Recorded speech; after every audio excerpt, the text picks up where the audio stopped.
thanks for joining us for a coffee, mate. How'd you pull up from the weekend? Not too bad. Most of the guys got through unscathed despite the conditions. I mean, it's a little bit sorer than a normal game and taking a little bit longer to recover, but obviously disappointing with the result. However, a lot of good learning, teaching things out of the game, so we've got to recognise them, address them, and then look on to Adelaide. What do you make of Adelaide? They've obviously had a very strong start to the year and shape up as one of the early favourites, I guess. Yeah, they're obviously playing really well, and I think last year, they went from second to fifth or something in the last round, so they were right up there last year as well, and they've continued that form. So it's a great challenge for this group, and going over to Adelaide Oval, pretty hostile crowd. We've got some good Essendon supporters over there. I'm sure they'll be at the game, but you're up against not only the Crows but also the supporters, so it's a good opportunity for the group to come together and play some good footy. And do you feel like personally you're back into the rhythm of it all now, playing each weekend, recovering, getting up for each game? Probably taking a little bit longer to get used to the body, playing, then recovering, and then getting up for a game. Taking a little bit longer than what I would have liked, but I guess that's sort of natural given the length of time that we're out of the game for. Has anything surprised you about your return, and maybe players that have sort of stepped up, or different things around the club, how it all operates?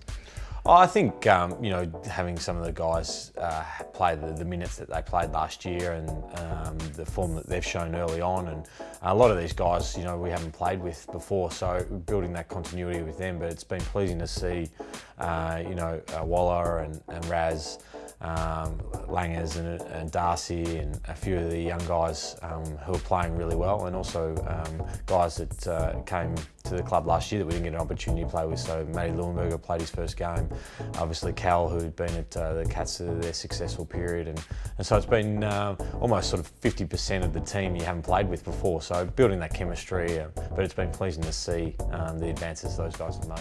Now, we know you're the renowned coffee expert at the club, so you're the perfect man to sample the sash. What are your first impressions of this Essendon branded coffee, mate?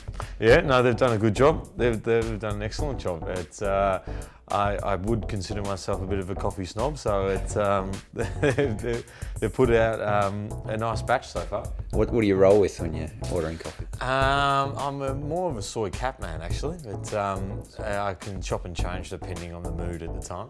Yeah. What are the keys to sort of getting it right from your? Well, as a barista, as a renowned barista, I think that you've got to make sure you get the drop time right and let the coffee run. Getting the consistency in the amount of coffee you're putting in each time, and then also you don't want to split the milk. And it's a tough gig. Us baristas always under constant pressure from customers. And no doubt you'd urge all the Essendon fans to get on board the sash, available from the Bomber Shop. It is. It's a nice brew, and obviously the Essendon supporters can buy some coffee there. And I'm actually I'm going to be working back at my cafe in New York in October, November this year. So if the Bombers supporters would like to come down, it's give it a plug. It's a hole in the wall down in 15 Cliff Street, down just above the financial district. So I'll be working behind the machine in November there. Nice one, mate. Thanks for joining us for a coffee. No problem. Thank you.